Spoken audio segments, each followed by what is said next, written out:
Assalamualaikum warahmatullahi wabarakatuh. Innal hamdalillah nahmaduhu wa nasta'inuhu wa nastaghfiruh wa na'udzu billahi min shururi anfusina wa min sayyiati a'malina. May yahdihillahu fala mudilla lahu wa may yudlil fala hadiya lahu. Asyhadu an la ilaha illallah wa asyhadu anna Muhammadan 'abduhu wa rasuluh. La nabiyya wa la rasulahu ba'da. Alhamdulillah summa alhamdulillahi rabbil alamin. Hadirin ikhwatana al-kiram rahimani wa rahimakumullah. Alhamdulillah kita bersyukur kepada Allah Subhanahu wa taala bahwa sampai detik ini Allah Subhanahu wa taala masih memberikan kita kesempatan untuk kita membuktikan bakti suci kita kepada Ilahi Rabbi, yakni Allah Subhanahu wa taala. Walaupun mungkin memang dalam kondisi yang begini serba terbatas, akan tetapi dengan teknologi yang Allah turunkan untuk manusia ini, maka kita dapat bertatap muka walaupun hanya sekedar lewat dunia maya. Hadirin ikhwatan dan kiram rahimani wa rahimakumullah. Teringat sebelum negara api itu menyerang, atau sebelum virus corona ini kemudian menyebar luas, saya teringat waktu di kelas. Waktu itu ada orang yang bertanya, yang saya sendiri lupa siapa gitu, yang mudah-mudahan hari ini yang membuat pertanyaan itu melihat tayangannya, sehingga ini menjadikan satu jawaban dan keilmuan dan juga khazanah keilmuan buat kita bersama. Satu pertanyaan di mana pertanyaan itu muncul, Pak, bagaimana kalau seandainya seseorang yang sholat, orang yang zakat, orang yang saum, itu kan ingin masuk surga, Pak. Saum masuk surga, orang yang zakat pengen masuk surga. Apapun amaliyah yang dilakukan adalah ingin masuk surga. Namun pertanyaannya, apakah ada di antara orang-orang tersebut yang dirindukan oleh surganya Allah Subhanahu wa taala? Maka lewat tayangan ini, alhamdulillah, mudah-mudahan ini menjadikan satu jawaban buat kita bersama. Ternyata Rasulullah Shallallahu alaihi wasallam 14 abad yang telah silam justru telah menjawab pertanyaan ini dengan gamblang. Telah menjawab pertanyaan ini dengan luar biasa, di mana Rasulullah Shallallahu alaihi wasallam melalui satu hadisnya yang diriwayatkan oleh Ibnu Abbas radhiyallahu anhu, yang diriwayatkan oleh Abu Dawud dan Tirmidzi.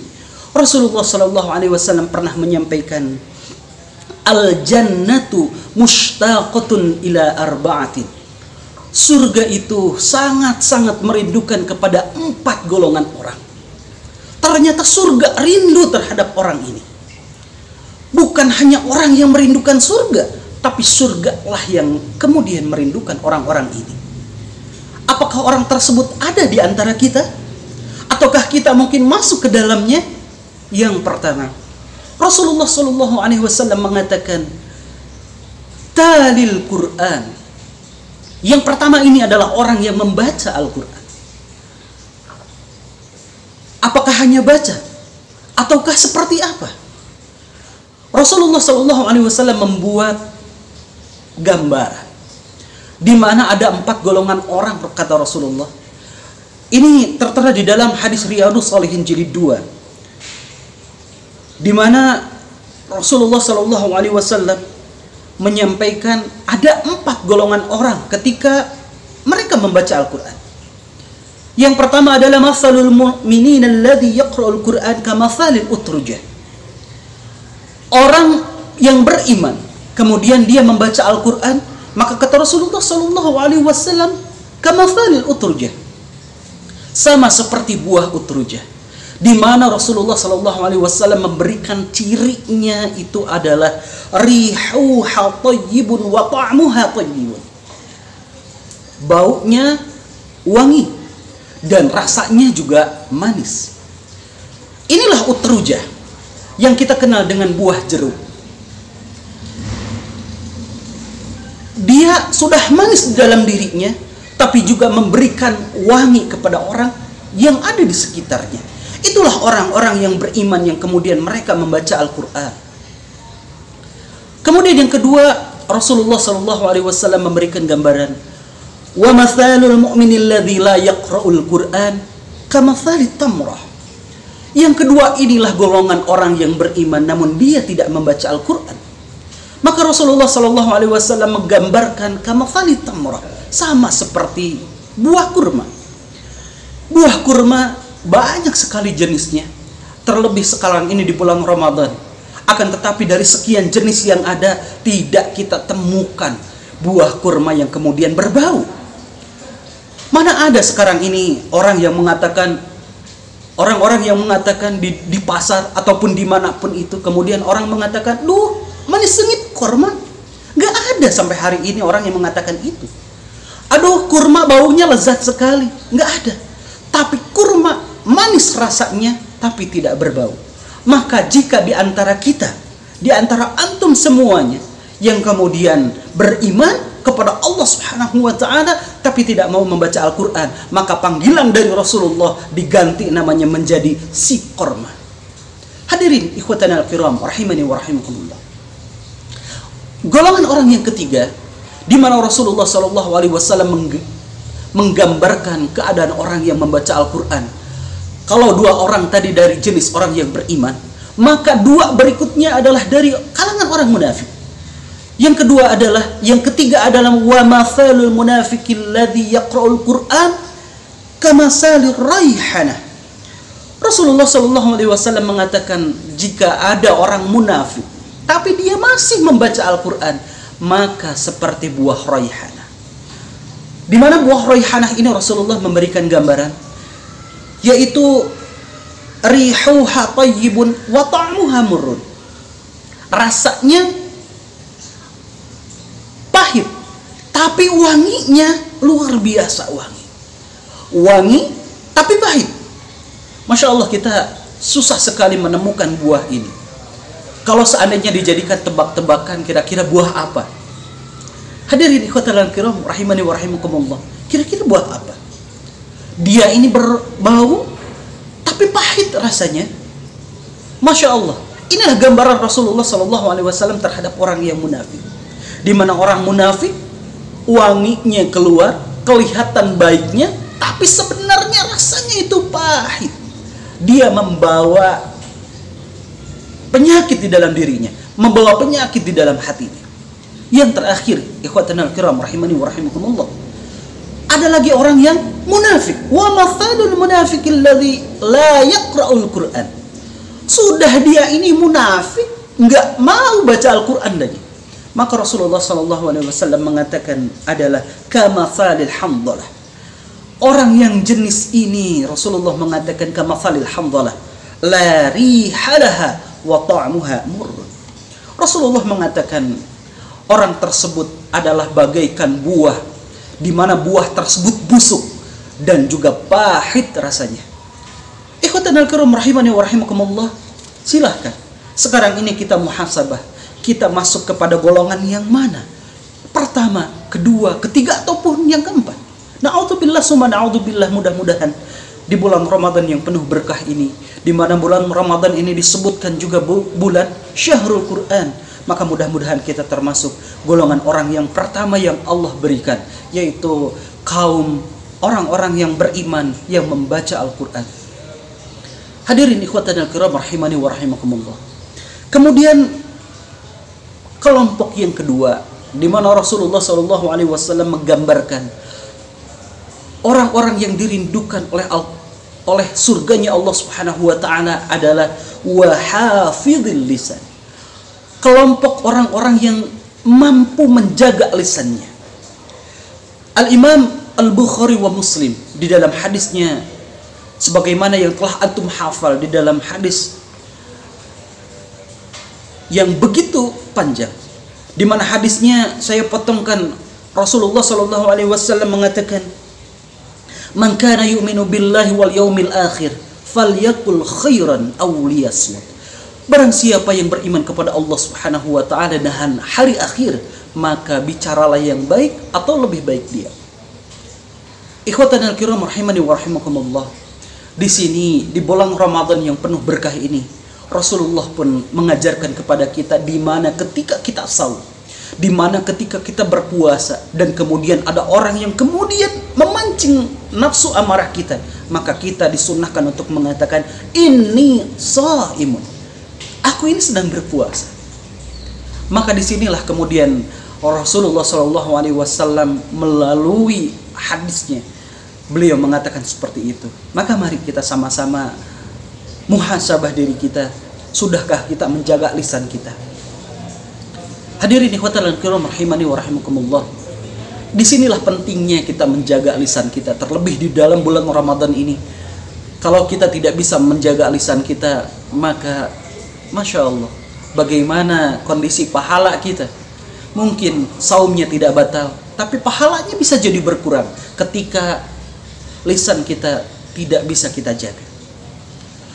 Kelompok yang ketiga yang Rasulullah Shallallahu Alaihi Wasallam gambarkan, yang dirindukan oleh surganya Allah Subhanahu Wa Taala adalah wa mut'imil ji'an, orang yang memberikan makan kepada orang-orang yang lapar. Kondisi hari ini, kondisi di mana orang-orang sekarang ini banyak sekali membutuhkan, banyak sekali orang-orang yang kemudian dalam kondisi kelaparan. Namun mungkin hari ini mereka malu dengan kondisi mereka yang ada. Sehingga subhanallah, bagaimana kondisi hari ini dengan kondisi yang harus tetap berada di rumah, akan tetapi kondisi mereka juga banyak di antara kita, tetangga-tetangga kita, mungkin yang kekurangan makan, mungkin anaknya teriak minta makan, mungkin istrinya teriak kepada suaminya, "Pak, beras kita sudah habis. Pak, anak kita ingin jajan. Pak, kebutuhan kita, dapur kita bagaimana hari ini tidak bisa ngebut?" Hadirin ikhwatanil kiram rahimani wa rahimakumullah. Ternyata masih banyak tetangga-tetangga kita yang membutuhkan di zaman yang seperti ini. Mungkin orang ada yang mengatakan, bohong, hari ini sudah tidak ada lagi kelaparan. Tapi coba yuk kita sama-sama lihat tetangga kita yang sebelah. Lihat tetangga sebelah kanan kita, tetangga sebelah kiri kita, depan dan belakang rumah kita. Barangkali di antara mereka masih ada tetangga-tetangga kita. Karena memang tetangga itulah yang kemudian nanti akan menuntut kita di akhirat nanti. Yang kemudian jikalah mereka sampai kelaparan, mungkin kita yang mampu, yang tidak bisa memberikan dan mengulurkan tangan, Allah akan menanyakan kepada kita bagaimana kita terhadap mereka. Hadirin ikhwatul iman rahimani wa rahimakumullah. Inilah kondisi hari ini. Maka sangatlah pantas kalau seandainya hari ini kemudian banyak kejahatan. Daerah contohnya mungkin yang ada sekarang ini, pembegalan, pencurian, pencopetan di pasar-pasar, di jalan raya, dan kemudian ada pencurian motor dan lain sebagainya. Bukan hanya karena mereka butuh sebetulnya, mungkin di antara mereka karena lapar, karena terpaksa kondisi ekonomi yang sekarang ini makin terpuruk. Maka yuk kita sama-sama peduli terhadap tetangga kita, kita peduli terhadap orang yang mungkin di bawah kita. Hadirin ikhwatul iman rahimani wa rahimakumullah. Yang keempat adalah golongan orang yang dirindukan oleh surganya Allah Subhanahu wa taala adalah as-shaimina Ramadan imanan wa ihtisaban. Yang keempat inilah orang-orang yang berpuasa di bulan Ramadan. Di mana orang-orang yang berpuasa di bulan Ramadan ini Rasulullah Shallallahu Alaihi Wasallam menggambarkan dengan begitu indahnya. Di mana orang yang berpuasa nanti Allah Subhanahu wa taala sudah menyediakan satu surga yang khusus, di mana pintu surganya bernama Rayyan, di mana kenikmatan-kenikmatannya yang tidak pernah terbersit di dalam hati kita. Mata kita tidak pernah melihat, bahkan sampai-sampai telinga kita pun tidak pernah mendengar, bahkan benak kita pun tidak pernah bisa membayangkan seperti apa nikmatnya surga. Hadirin ikhwatanil kiram rahimani wa rahimakumullah. Maka mari melalui tayangan ini kita sama-sama muhasabah, kita sama-sama perbaiki saum kita, perbaiki niat kita. Jangan-jangan niat kita belum lurus. Maka yuk kita luruskan niat kita. Setidaknya ada dua hal agar niat kita ada dua hal di mana nanti amaliyah kita akan dinilai oleh Allah Subhanahu wa taala. Yang pertama adalah mutaba'atul Rasul, di mana yang pertama ini adalah sesuai dengan petunjuk Rasulullah Sallallahu Alaihi Wasallam. tanpa petunjuk Nabi, tanpa petunjuk Rasulullah SAW, maka amalan kita akan sia-sia. Dan yang kedua adalah ikhlas. Ikhlas di sini adalah bukan berarti kita punya uang di saku kita simpan, kemudian hilang begitu saja, kemudian kita mengatakan ya sudah, kita sudah ikhlas. Tapi para ulama mengatakan ikhlas di sini adalah taswiyatul amal an jami'a syara'ib syirki, di mana kita ini memurnikan setiap amalan kita dari berbagai macam jenis kesyirikan, di mana Rasulullah SAW menggambarkan syirik itu ada dua, ada syirik besar dan ada syirik kecil. Yang mungkin kalau syirik besar bisa nampak kelihatan, akan tetapi syirik kecil inilah yang menjadi tantangan buat diri kita. Maka mari kita sama-sama jaga diri kita dari syirik kecil. Apakah mungkin di dalam diri kita hari ini masih ada riya, masih ada ingin dipuji oleh orang lain, masih ada sum'ah, ingin diperdengarkan oleh orang lain sebagai orang yang baik, sebagai orang yang soleh? Cobalah kita perhatikan kita hari ini. Mungkin saja di antara kita berangkat dari rumah, kemudian berangkat ke pengajian, berangkat ke majelis ilmu, kemudian sesampainya di majelis ilmu kemudian selfie. Alhamdulillah, saya sudah sampai di tempat ini. Alhamdulillah, saya sudah bisa berinfak. Alhamdulillah, malam ini saya bisa tahajud. Kemudian update status. Kemudian banyak orang lain yang like, memberikan jempol terhadap mereka. Dan kemudian apa? Dengan bangganya, wih, saya hebat nih. Saya hebat, telah banyak orang yang menyukai apa yang saya lakukan. Maka dari itu mari kita sama-sama bermuhasabah. Kembali lagi kita muhasabah di dalam setiap amaliyah kita. Muhasabah sebelum kita lakukan, ketika kita lakukan, dan setelah kita melakukan satu amalan. Hadirin ikhwatul iman rahimani wa rahimakumullah. Mungkin yang sedikit ini menjadi bekalan bagi diri kita, khusus bagi saya yang menyampaikannya dan umumnya bagi antum sekalian yang memperdengarkannya. Dan mudah-mudahan saya berharap kepada Allah Subhanahu wa taala, semoga wabah ini akan berakhir. Semoga wabah ini Allah tutup dengan segala macam kebaikan. Semoga wabah ini memberikan satu pengajaran bagi diri kita, bahwa ternyata sabar tidak ada batasnya. Bahwa Allah Subhanahu wa taala memberikan satu ujian kepada diri kita. Fa insyaallah Allah akan memberikan setiap kesabaran kita dengan jannahnya Allah Subhanahu wa taala. Maka daripada itu kita bersama berdoa kepada Allah Subhanahu wa taala, Rabbana hab lana min azwajina wa dhurriyyatina qurrata a'yun waj'alna lil muttaqina imama. Rabbana atina fid dunya hasanah wa fil akhirati hasanah wa qina adzabannar. Walhamdulillahi rabbil alamin. Wassalamu alaikum warahmatullahi wabarakatuh.